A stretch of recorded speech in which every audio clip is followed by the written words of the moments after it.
Hey everyone, ever wonder what really makes your graphics card tick? What gives it that insane power for gaming or AI? Well, it's not one giant super fast brain. It's actually more like an army of tiny coordinated engines. Today, we're going to dive right into the heart of the GPU and get to know its fundamental building blocks, the streaming multiprocessors and the compute units.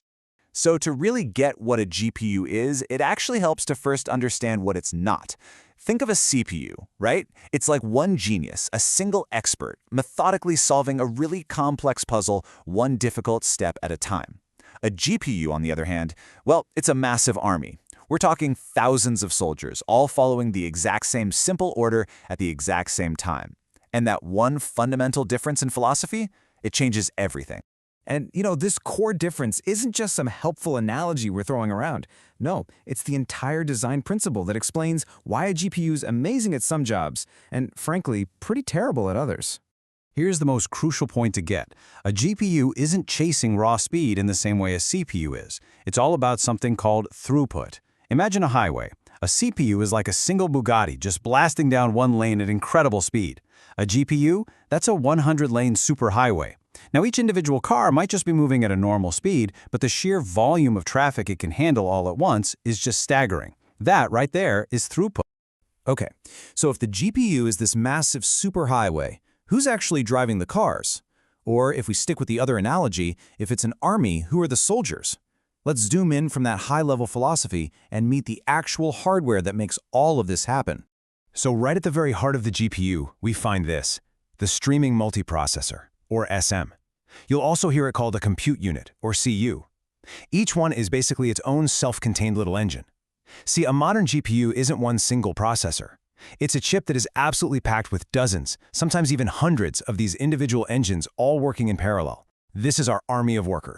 Now this is where things can get a little confusing, mostly thanks to marketing. NVIDIA, they call these engines streaming multiprocessors, or SMs. AMD calls them compute units, or CUs. Intel has its Z-cores. But look, don't get bogged down by the names. They all serve the exact same function, to be one of those independent engines that executes instruction. So regardless of what you call them, how do these engines actually get any work done? Let's think of the GPU as a massive factory floor, and each SM or CU is its own self-contained assembly line.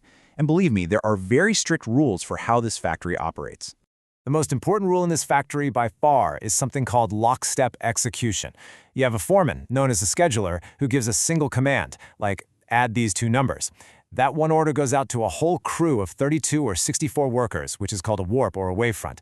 And here's the magic. Every single worker in that crew performs that exact same instruction at the exact same time, just on their own little piece of data. When it works, it's incredibly efficient. And if we zoom in even closer, each one of these factory floors has all the necessary parts. The schedulers, well, they're the foreman handing out the orders. The individual processing units, sometimes called CUDA cores, those are the workers doing the actual math. You even have specialized power tools like Tensor and RT cores for AI and graphics, plus a local workbench or shared memory for quick collaboration. It's a complete, self-sufficient unit. But this perfectly synchronized factory has a major weakness. What happens when the assembly line can't be perfect? What happens when some workers need to do one thing and others need to do something else entirely? This is where the whole system can start to break down. This brings us to a really critical problem. In programming, you constantly have if-else statements, right? If this pixel is red, do this. Else, do that. But remember, our factory foreman can only shout one command at a time to the whole crew. So what happens now? This problem has a name: branch divergence. This is one of the biggest challenges, one of the biggest headaches in GPU programming. It's a performance penalty that hits whenever those workers in the same crew have to take different paths. It's a direct consequence of that super efficient lockstep execution model we were just talking about. And the performance penalty is severe because the hardware is forced to basically serialize the work.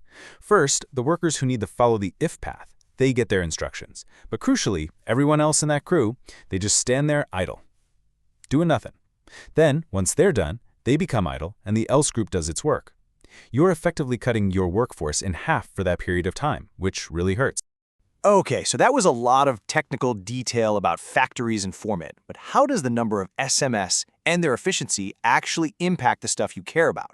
Like your gaming frame rates, your video rendering times, and the price tag on the box. Well, at the most basic level, the connection is direct. More SMS or CUs just means more workers on the factory floor. A GPU with 160 SMS has roughly double the raw computational horsepower of one with 80. All else being equal, this translates directly to higher frame rates, faster AI model training, and quicker render times. I mean, it's simple, right? More workers means more work gets done. But that performance doesn't come for free. Not at all. Adding more SMs means the GPU chip itself gets physically bigger. A bigger chip costs more to manufacture, it draws a lot more electricity from your wall, and it generates a ton more heat, which means you need bigger and often louder cooling systems. It's this constant balancing act for engineers. And just counting SMs isn't the whole story. Performance is way more complex. Your army of workers can starve if the supply lines, the memory bandwidth, can't deliver data fast enough. They'll slow down if they get too hot.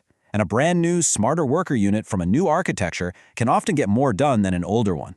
So yeah, the SM count is a huge metric, but it's not the only one that matters. Which kind of leaves us with a final thought.